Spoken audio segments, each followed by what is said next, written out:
ស្ដាយអនុសាស្ដាយញាតទេកាធ្លាប់មករស់សុខសាន្តស្ដាយដល់ណាស្រីដល់សែនមនោរម្យខ្លួនខ្ញុំឃ្លាតឆ្ងាយឆ្ងាយដាច់ញាឡាយស្ដាយអ្នកជំរៀងដែលបង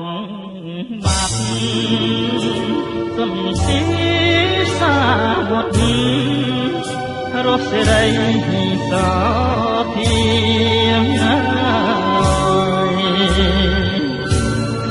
បែនរនសុំមាត់អឹមយេណារីខ្លាយជាធូលីលាចាក់លោកកាខ្ញុំប្រត់ណាតែកាយតែចិត្តចាំនៅស្អប់រឿងស្រើនៅក្នុងលោកកាខ្ញុំប្រត់ម៉ែប្រត់គូសង្សារគូលណែនអរាសោកាគ្មានលហា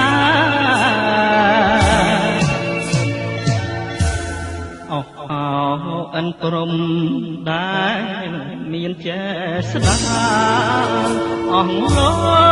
កអ្នកតាទឹងទាំង5 3សូមជួយដោះឡាទុកយើងខ្ញុំទាំងឡាយជាតិមុខជាតិក្រោយសូមកុំអើយយល់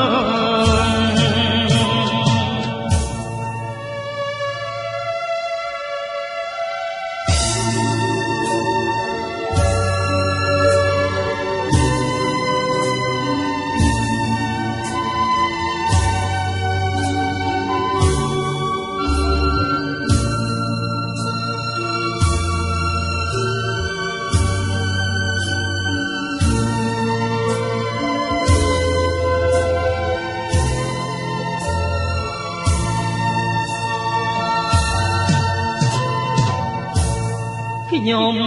ប្រត់ណាតែកាយតែចិត្តចាំនៅស្អប់មករឿងអាស្រូវនៅក្នុងលោកកាខ្ញុំប្រត់ណាម៉ែប្រត់គូសង្សារទ្រង់រែងខ្លោចសាផ្ញើខ្លួនស្រុកគេ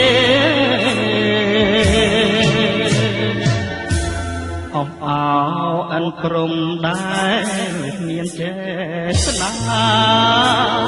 អស់លោកអ្នកតាទឹងទាំង5 3សូមជួយ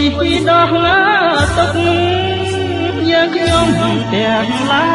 យជាតិមុខជាតិក្រោយសូមកុំអើយយល់